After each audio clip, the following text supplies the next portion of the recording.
সন্দেহবাতিক শাশুড়ি পার্ট 2। আজকে মন চেয়েছে আমার খেতে, আমি আজই খাবো, নিজেই হাত পুড়িয়ে খাবো। দেখি তো একবার বৌমাটা কি করছে ঘরে গিয়ে। সবসময় তো নয় ফোনে কথা বলছে, নয় কি সব টেপাটেপি করছে। এবার দেখি কি করছে।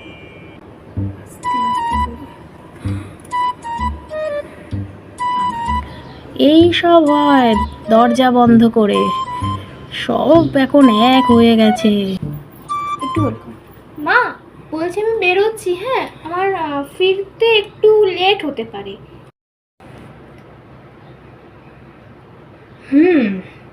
লেট তো হবেই। হ্যাঁ সেটাই, আমি এই মাত্র বাড়ি ঢুকলাম রে। তোমার সাথে আমার কিছু কথা আছে। আজকে খাবার আগে ডাইনিং টেবিলে তুমি থাকবে। কথা বলবে কে জানে। বৌমা